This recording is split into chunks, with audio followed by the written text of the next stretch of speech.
Hello, everyone, and welcome to the RotoWire Fantasy Basketball Podcast brought to you by DraftKings Pick6. I am Mike Barner. He is Kirien Sprecher, and we are 6 days away from the start of the NBA season. Kirien, how excited are you? I can't wait, man. This preseason resting stuff is getting out of control. I'm ready for the regular season. That's right. So now, with the regular season being just 6 days away, this is our last big draft weekend for fantasy basketball drafts. So we've talked about some guys to target outside the top 100 on previous shows. We did some winners and losers from offseason moves. Today, we're going to plant some flags. We're going to talk about guys we will not draft and guys that we want to draft in as many leagues as possible. So let's start out with the negative, and let's talk about guys that we don't want to draft. Kirien, who is your first guy that you do not want to draft this season? I'm going to go with Kawhi Leonard. His ADP right now is hovering around 40. It's probably going to drop even more given the recent news.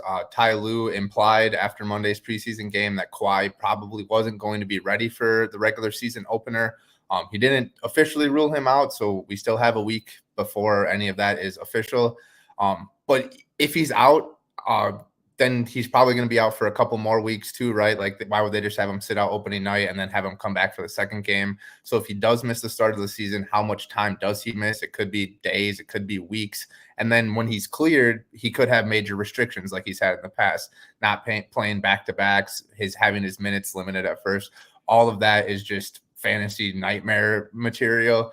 So I'm staying far away from Kawhi just because of the unknown with his injury right now. And then the other part about it is, like, so say he misses like the first 2 weeks of the season, he comes back for the third and he's like playing 25 minutes and he's not quite back to 100%. Are the Clippers even really going to be that good this season without Paul George? I really like Derrick Jones. I thought he was a huge part of making Dallas's defense better last year, but I don't really know where else the Clippers improved. They didn't improve at all. They lost Paul George and they brought in Derrick. That's a minus in my book. So the Clippers not being good enough to rush him back. Kawhi hasn't played more than 70 games since 2016, 2017. So, we're not going to get a full season from Kawhi. So I'm just staying away from him. Completely agree. There is no reason to draft Kawhi Leonard. Do not draft for past production. The injuries are terrible. I will say, we talked about Norman Powell when we talked about our guys that target outside the top 100. He was listed as someone who is going to start in the season opener. And the more games that Kawhi Leonard misses, the more playing time and shots for Norman Powell. So I'm going to trumpet my horn again for Norman Powell because, I don't know if Kawhi Leonard's going to play 60 games this year. I don't know if he's going to play 55 games this year. What do you think? Yeah, no, I think 55, I would probably still take the under on that at this point. Yes. So, all right. So we've got one injury-prone star that we want no part of. Let's do another. My first one that I will not be drafting is Joel Embiid of the 76ers. His ADP is 8 on Yahoo. It's 10 on ESPN. It is falling. Report came out Monday that he is going to be limited throughout the season because of his knee injury. He's going to be wearing a knee brace. He's probably not going to play both games of any back-to-back set. There could be games or stretches where he doesn't play either half of a back-to-back set. When he does play, we could see some limited minute games. There's going to be plenty of rest games. Their goal is to have Embiid ready for the playoffs. They need him there. It's championship or bust for them with this Paul George addition. The only way they're going to get there is if Joel Embiid is healthy. So there is no reason. He's already got his MVP. There's no reason for him to push during the regular season. We do not want Joel Embiid. We do want Andre Drummond. I think Andre Drummond is going to start somewhere around 25 games this year. I would not be surprised if he starts more than 30 games. He's going to play more minutes than he did off the bench when he was with the Bulls because Joel Embiid's going to have some nights where he's not playing 30 minutes. And Drummond's ADP, 140 on Yahoo, 139 on ESPN. I've talked about him before. I'm talking about him again on purpose. Andre Drummond. Get him.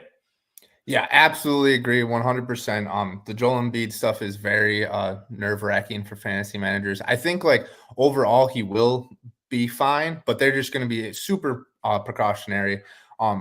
Andre Drummond, in a league where you have daily lineup moves, where you can go in and out, I might be obliged to take Andre Drummond like inside the top 100. Yes.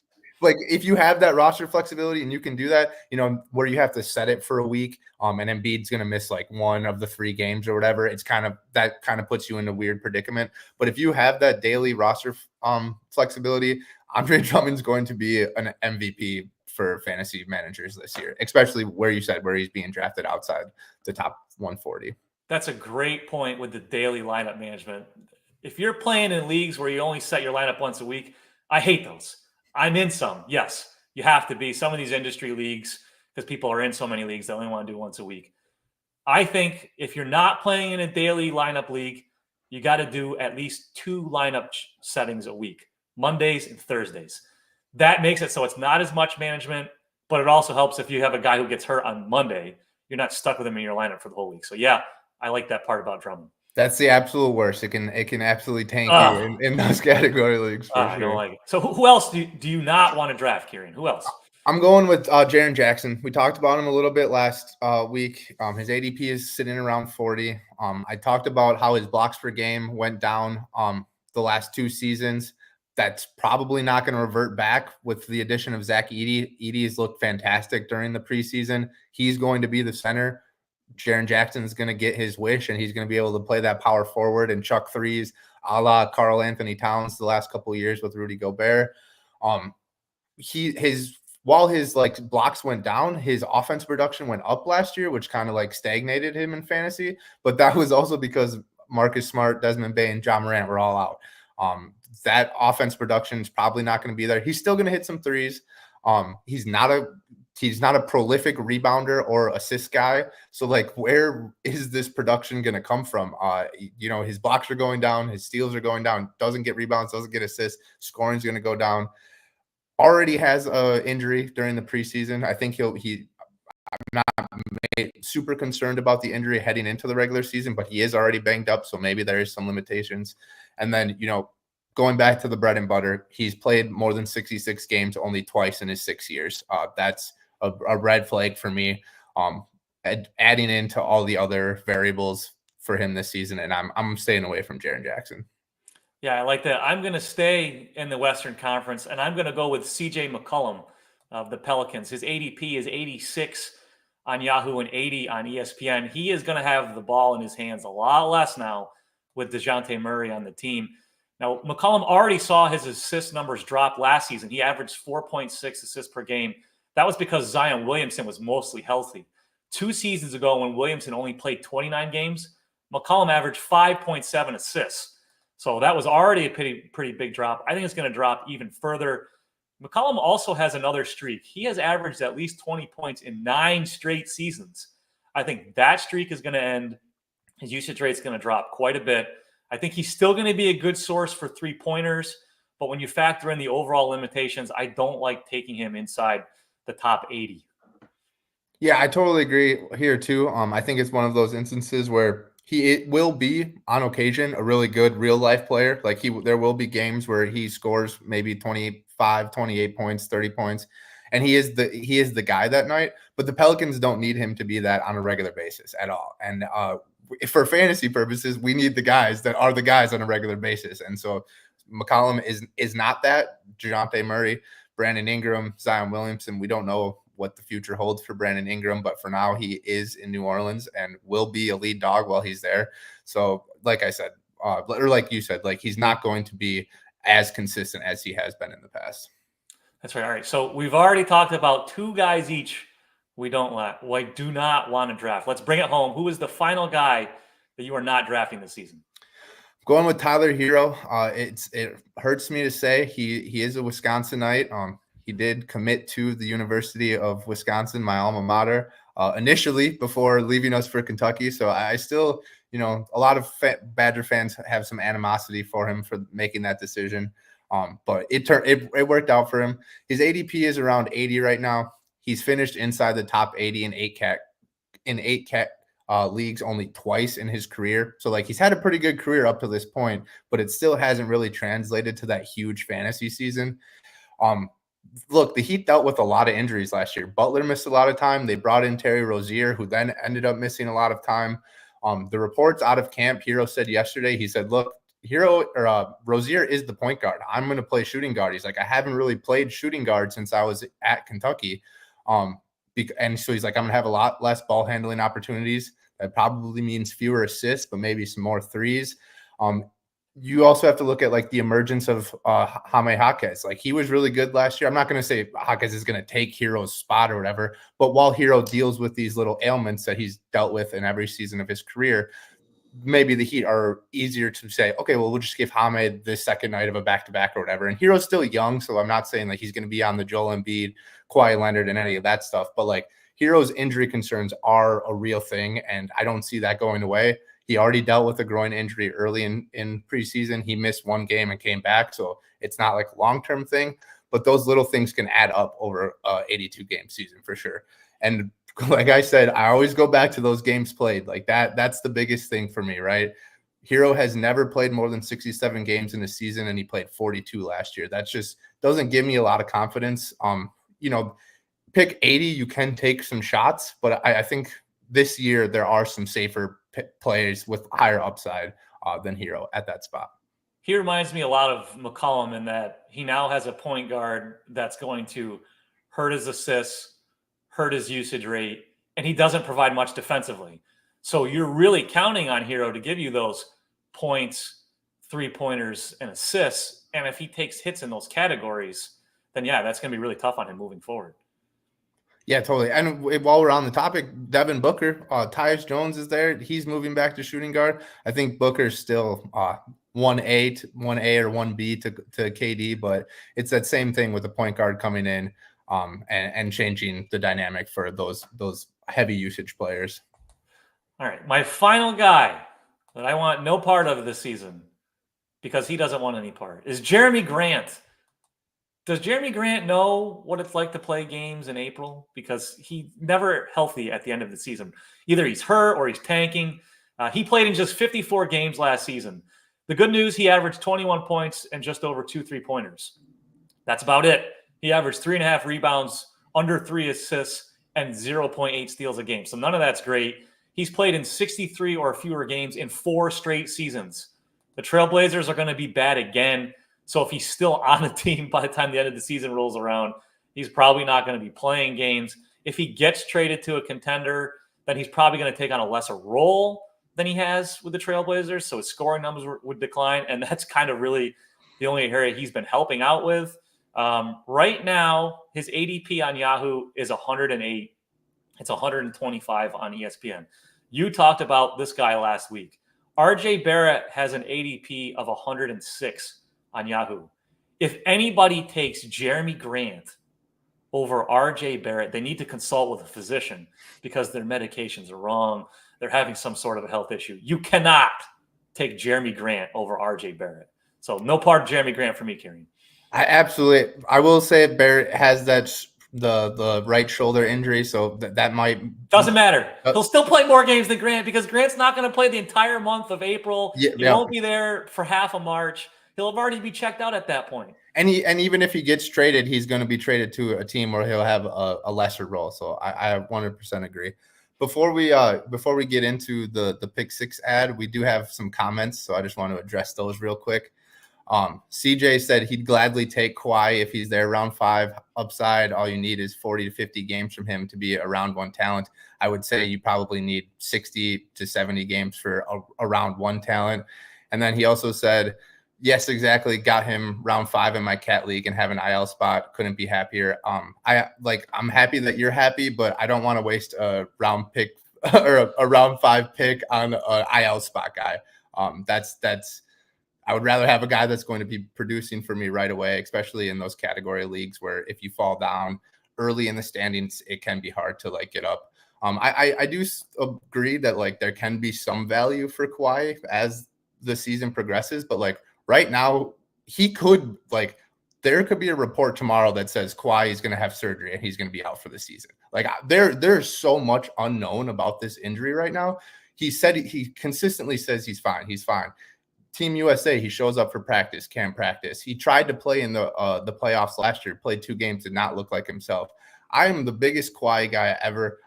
Every time he's injured, he's proven time and time again that he can come back from injuries, right? This is 3rd or 4th major knee injury, and he comes back, and for spurts, he looks like he's that guy.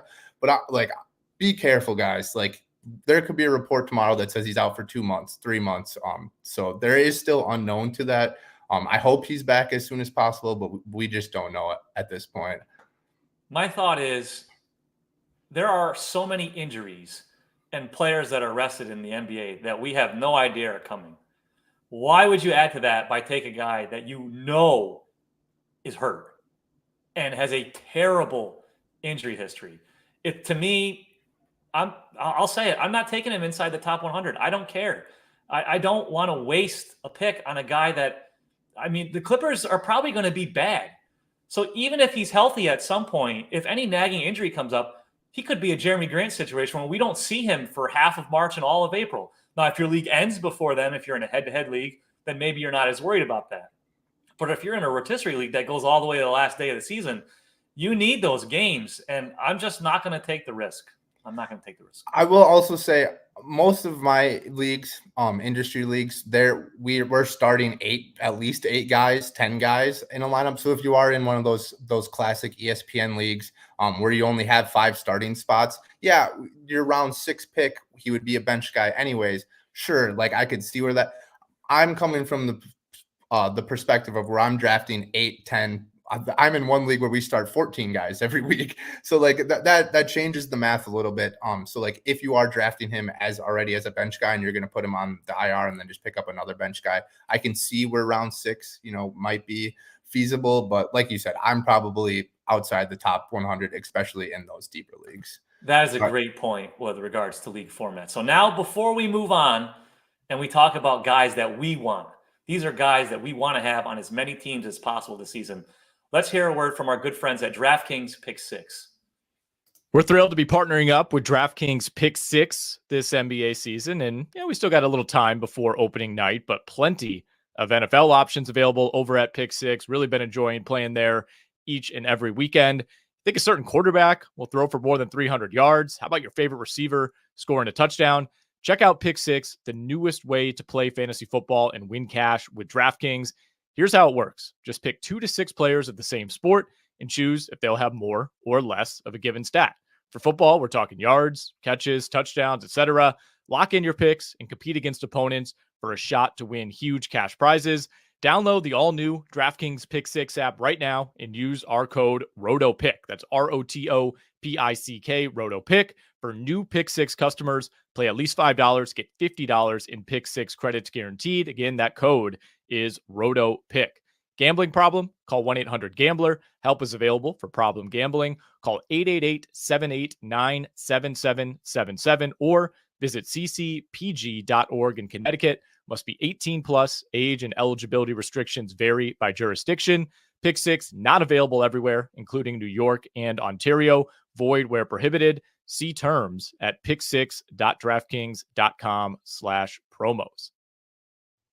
Thank you again to our sponsors at DraftKings Pick6. All right, we talked about this. 6 days away from the start of the regular season. You can call these my guys you're planting your flag on, whatever catchy thing you want to use that you hear nowadays. These are the guys, Kirien, that we want to draft in as many leagues as possible. Who's your first guy? All right. I'm gonna be a little controversial here. I've been like hinting at it for like a little over a year now. Paolo Banchero is LeBron light. I'm not afraid to say it. LeBron light. I'm not saying he's gonna carry them to the finals quite yet. But this dude is an alpha dog. He finished close to the top 50 in 8 categories last year. He's seen a major boost in his ADP, and I've seen a lot of people say like, this guy, he finished 60th last year, and now we're drafting him at pick 20 in some leagues. Like that, you just didn't see enough production. You didn't see X and Y, like blah blah blah. I'm here to tell you that this dude is only gonna get better. He showed the ability, like from his rookie year to year 2, the hardest thing to do, and what everyone wants to do, is to become more efficient and a better playmaker, so that you aren't just a guy that scores in one spot or on one side of the court or whatever. And he did both of those. And not only did he do them, he had a huge growth in both of those areas. This season, we need to have a little more better defensive stats and a better free throw percentage. I think the Magic are a great defensive team, so there's already, that core in place to help him rack up those defensive stats. And then the free throws are just, we'll see how that goes. LeBron had issues with free throws in his career. Giannis has had free throws issues in his career. When you get these big body guys that dominate down low, free throws can be an issue. So like that is still a concern, but he's shown the ability to improve. He's shown the ability to find out what he needs to improve at, and then he does it. I think I'm probably higher on the Magic than anybody outside of Florida. I think the Magic could be a top 4 seed. And I think they're going to lean heavily on Paolo. Once again, bread and butter. Paolo played 80 games last year. Give me 80 games of Paolo over, 60 games of Zach LaVine or name X veteran. I think Paolo's only going to get better. And, we had the negative unknown with Kawhi. I think we have the positive unknown with Paolo. Paolo, if all things break right, he could be a top 10 guy, a top 8 guy. I have no issue saying that. You can all come at me in the chat when that doesn't happen, but I think that there's a very realistic possibility he can finish top 10 this year.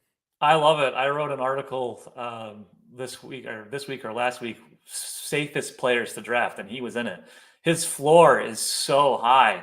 I love the games played, like you said. You love the team context. He's the undisputed top guy there.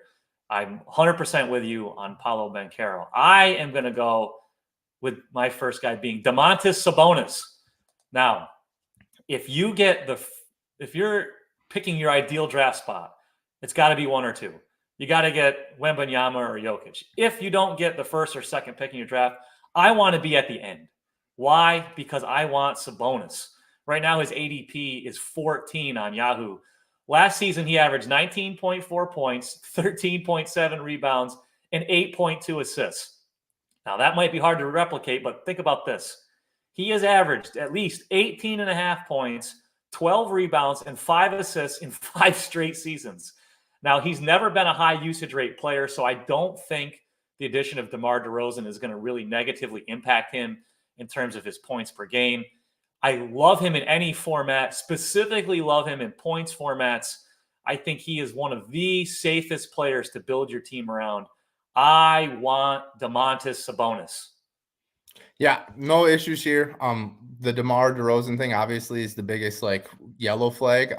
But like you said, Sabonis isn't this one-on-one guy where he needs the ball. He's not Joel Embiid. He's not that type of player. He plays within the system. He's going to have those dribble handoffs. I think while DeMar will impact, Fox and Keegan Murray a little bit, I think Sabonis remains a super high floor guy for sure. Now, who you got for your second pick? So this might be a little controversial too. I'm going with James Harden. I know pretty much everything I've said has been anti-veteran up to this point.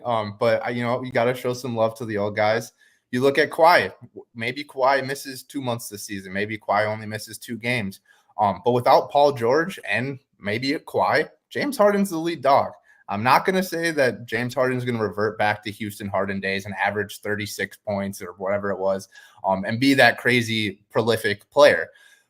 But he has remained a pretty strong fantasy option even when he isn't scoring the 35 points per game. He's finished inside the top 30 in 8 categories in each of the last 4 seasons. Before that, he was a top 3 guy.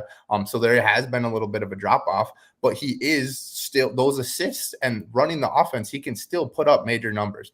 He played 72 games last year with Kawhi already hurt, Paul George gone. I expect Harden to, be licking his chops and saying, hey, this is my time to assert myself again. If Harden can play 70 games, he's easily worth a top 20 pick in my mind. I'll throw in this little wrinkle. I have no arguments against James Harden. My argument is the Clippers. I think they're going to be bad. Harden's going to get off to a great start. Maybe he's a guy that you look to trade once the All-Star break starts approaching, because you can look at the Clippers' record at that point too. If they're still in the playoff hunt, then he's still going to play a lot and be pushing. If they're starting to fall way out and it looks like Leonard's not going to come back or he's still battling injuries, then we might not see him much down the stretch, and he could be a good sell high candidate. What do you think of that? Yeah, totally agree with that. There is some part of me that kind of likes looking at the early parts of, schedules in all fantasy leagues, if whether you're playing football, basketball, baseball, whatever you're doing, and getting those guys, because everybody overreacts, right? We do all of this off season, whatever, and then the first 2 weeks, everyone's like, I'm changing all of my ideas, I'm changing all of my predictions. So I part of me does kind of look at that, like who's going to start off hot and then look for trade. I think Kawhi. I think James Harden is definitely one of those candidates where he could explode early in the season, and then you look to get rid of him ASAP, especially if you get a good offer for sure. All right. I'm glad we're on the same page there. For my second guy, Scottie Barnes, the new leader of the Toronto Raptors. Listen to this fantasy juiciness from last season. 19.9 points, 8.2 rebounds, 6.1 assists, 1.3 steals, 1.5 blocks, and 1.7 3-pointers per game. That's gold everywhere. Now, he only played in 60 games. A lot of that was because the Raptors were tanking towards the end of the season, trying to keep their pick that was conveyed in a trade. They are going to be bad again this season, probably. However, the bottom of that Eastern Conference is pretty bad. So would I be surprised if the Raptors behind Barnes and Quickly and Barrett challenge for one of those play-in spots? No, I would not. Now, what I like about Barnes from last season is he shot 34.1% from three, despite averaging 2 more three-point attempts than he did the season prior, when he only shot 28.1% from three. So a big improvement on increased volume. You love to see that.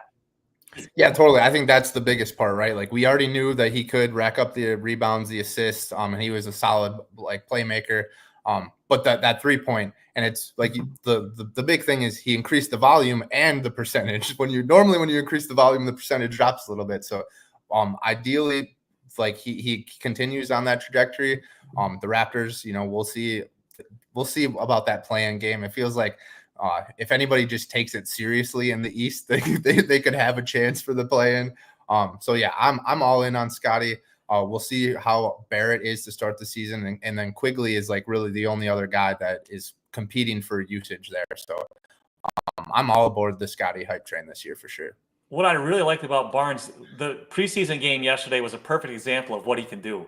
26 points, 9 rebounds, 10 assists, and 5 3-pointers. I mean, it doesn't get much better than that. I had the 11th pick in a draft, an industry draft, and I started out Sabonis and Scottie Barnes. If I could do a cartwheel, I would have done one. Yeah, that's about as good as it gets. 100%. We got some comments in the chat about ranking people's teams. So once we get through this, we'll address those. But there are some interesting, like you said, the Scottie Domantas at the end of drafts.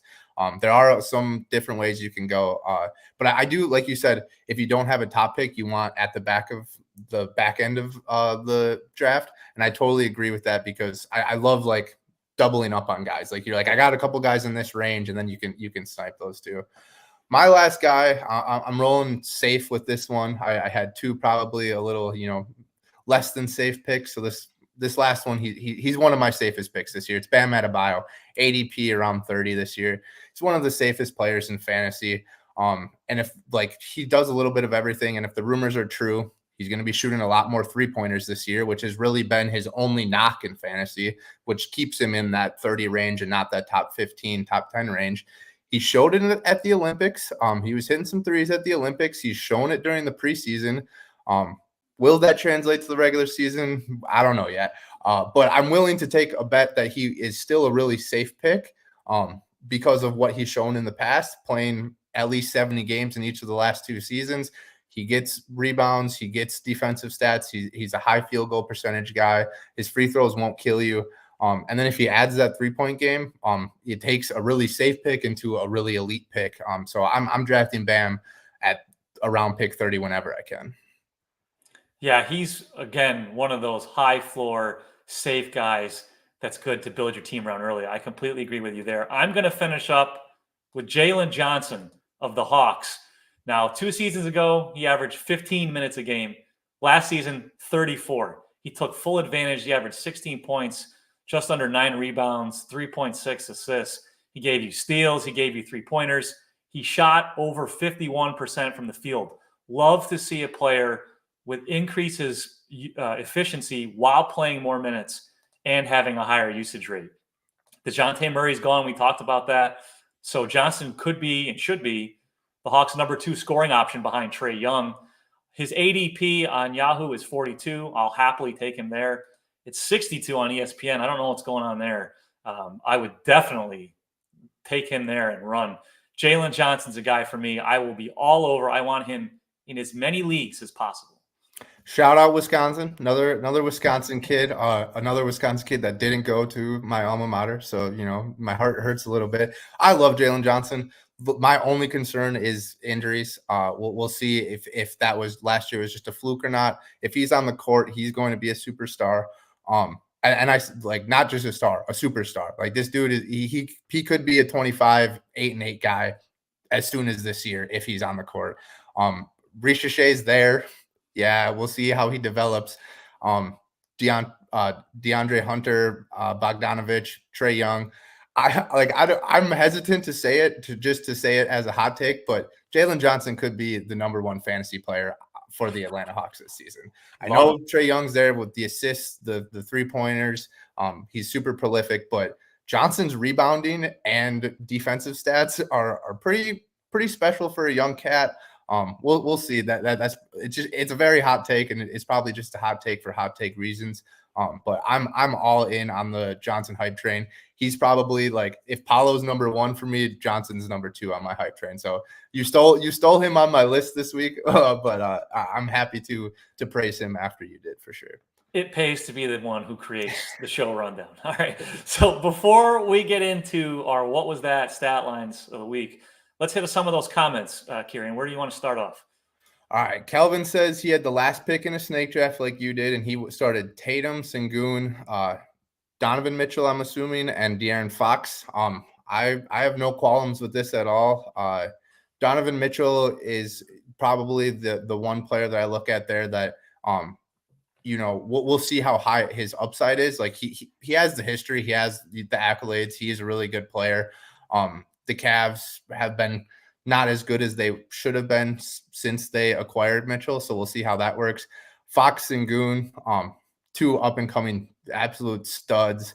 And then Tatum's apparently has a better 3-point shot this year. It's more fluid. So, that should be good for you too. What do you think about it? Yeah. And one of his original comments, I believe he also said this is a dynasty league, which really makes this appealing because you have the core of Tatum and Sengun to build around. So I think that's great. Mitchell is not a flashy option. He's not old. He's still at the top of his game. So you got a lot of reliability there. And then Fox, we've kind of talked about the DeRozan thing, but DeRozan's not a spring chicken. Fox is going to be the leader of the Kings for a long time. So yeah, I love that start, Calvin. Way to start off your team there. Yeah, for sure. The dynasty part is super huge. Sengun is probably, Vic Wembanyama is probably the dynasty number 1 center, and then you probably still have Jokic, but Sengun is easily in the top 3 for me. He does a little bit of everything. There was some concern about like the Rockets they went on their run at the end of last year when Sengun got hurt, but I'm not buying into that at all. Me neither. I think Sengun is the engine of that team, and him coming back will only make them better for sure. Next up, we got Paul. Can you please rate my team? 12 teams, 9 cat head-to-head. Anthony Davis, Scottie Barnes, PG-13, Zion, Garland, Cam Thomas, CJ McCollum, Zubac, Keontae George. Love Keontae George. Zach Edey, Denny, Westbrook. What category should I target from the waivers? That's a lot to process in a short amount of time. I think my initial reaction is just PG-13. He hyperextended that knee a couple days ago. All signs point to a minor injury, and he avoided a bad issue, so you should be good there. You got Zubac and Edey and Davis and Scottie, so rebounding shouldn't be an issue. Maybe I don't know. I really like this team. Head to head is interesting. It's just going to be trying to analyze what your league mates are really prioritizing, probably, in my opinion. What do you think, Mike? Yeah, I like this team overall. It's a little risky. We've got Davis. He's had some injury problems. Zion's had injury problems. You talked about poor Paul George, already hurt. I don't like anything coming out of the Sixers this year with regards to the 2 veterans, Paul George and Embiid. They're going to be cautious with them on every way. I'm not really a huge fan of CJ, but based on this core that you have here, I don't mind it. Probably needed some assists there even though you've got a decent amount from Scottie and Garland to help you build off. And Zion is also an underrated source for assists. So I like the team overall. I don't think you need to be hunting for any specific category on waivers right now. Yeah. What I would do is just hunt for the hot ad right off the bat. And the first guy I would cut would be Westbrook. Yeah. Simply because I don't think he'll play enough off the bench for the Nuggets and do enough in multiple categories to be worth. So my goal would be the first hot waiver wire guy overall, drop Westbrook and add him. Yeah, I 100% agree. I do think there's a well-rounded core here. So you're just going to have to see what happens in the first few weeks where you're lacking at. And you're probably, like Mike said, just trying to target that top waiver guy and improving your roster overall. There are some concerns. Cam Thomas and Keontae George, that pairing, I would love to see them in a backcourt together, like at a pickup run. That would be really fun. Chuck it up. Let's see. All right. Let's do one more, Kirien.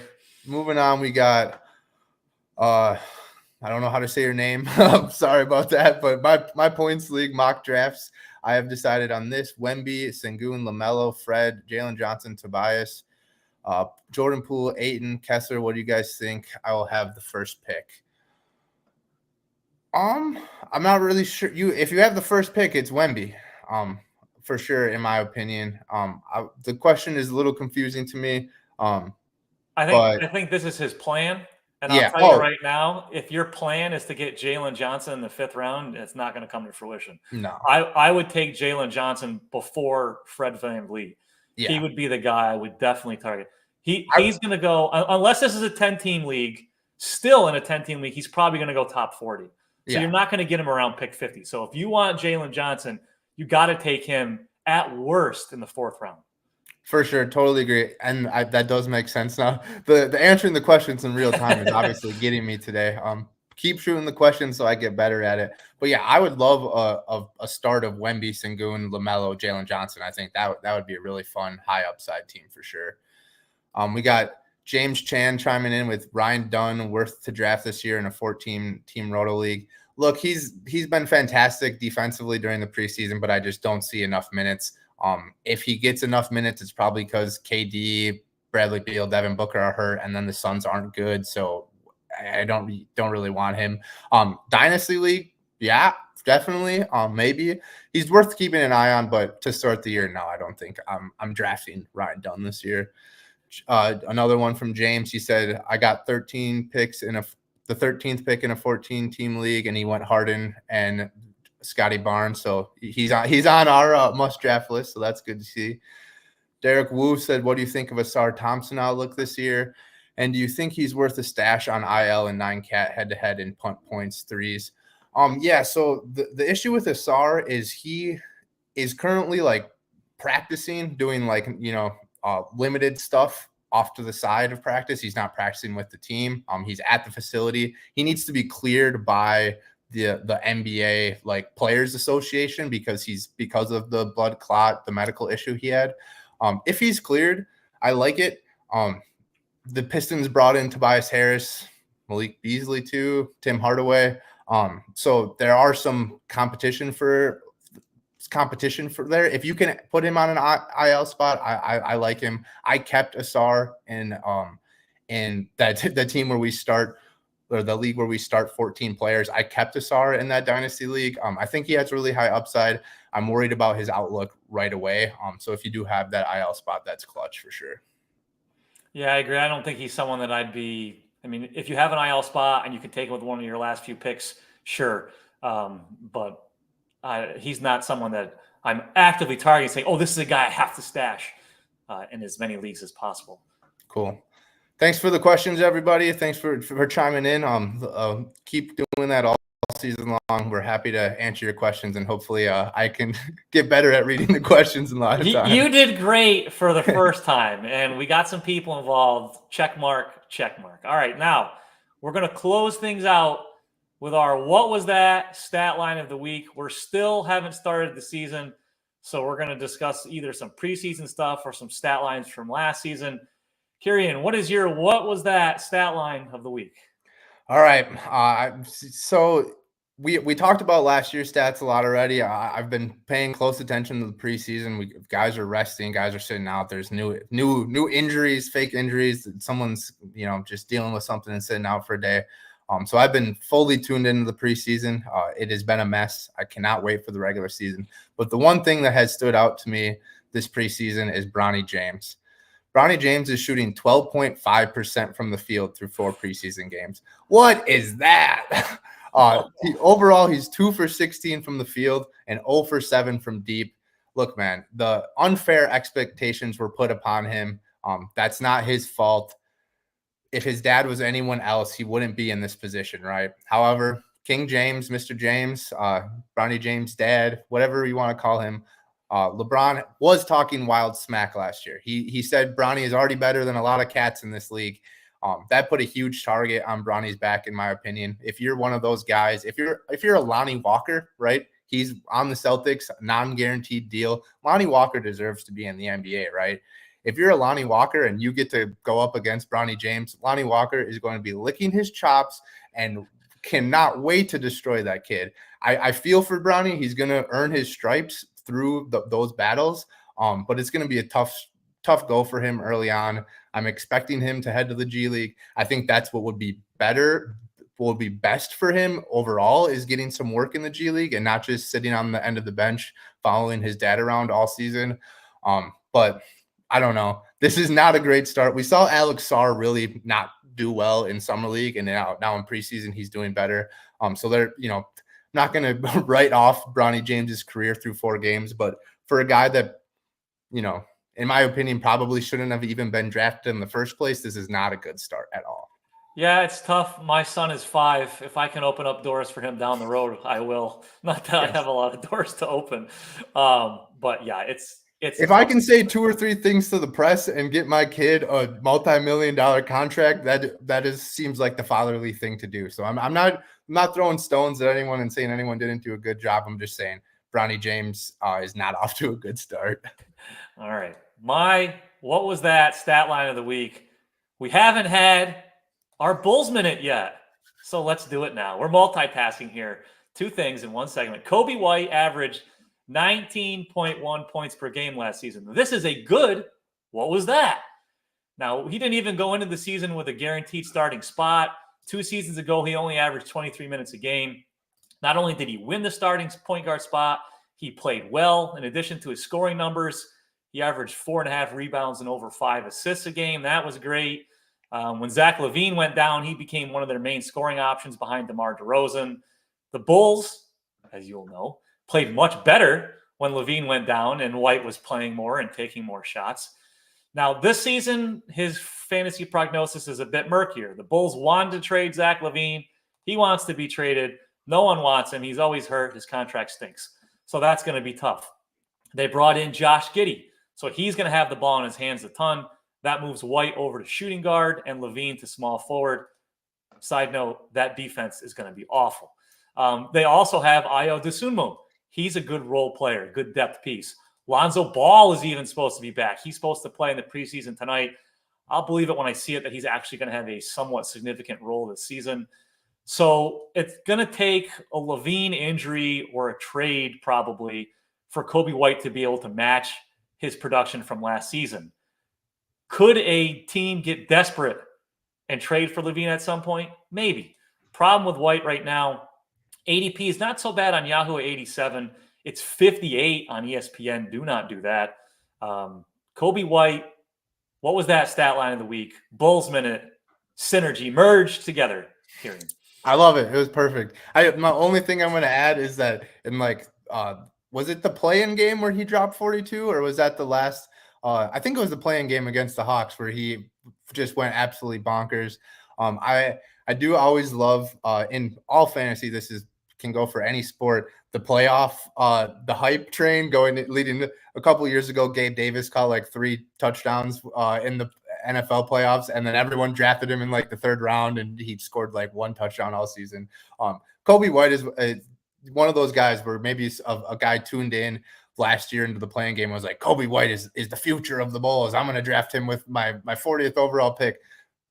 Don't do that, guys. He could be a solid player, but he's probably one of those guys where you want to make a midseason trade for him when the Bulls fall apart. It's inevitable. They will fall apart when they fall out of contention, and maybe there's some trade rumors going on. And I feel like when we talked about like tanking and guys not playing at the end of the season, if the Bulls were to get into that situation, I think Kobe is one of those guys who would just continue to play. I think they could get trade value for him. They can see his growth. So I don't think you have to worry too much about like that when you're drafting him. Conservatively around pick 75, much better value there. But I like Kobe as a player. I like cheering for him, but the Bulls are just a mess this year for sure. All right, we got our Bulls minute in just under the wire. Thank goodness. That's going to be it for the RotoWire Fantasy Basketball Podcast today. Thank you again to our sponsors at DraftKings Pick6. The next time Kirien and I speak to you, regular season will be underway. So good luck for your drafts this weekend, everybody. And let's enjoy some basketball games next week. Pleasure talking to you, Mike. See you next week.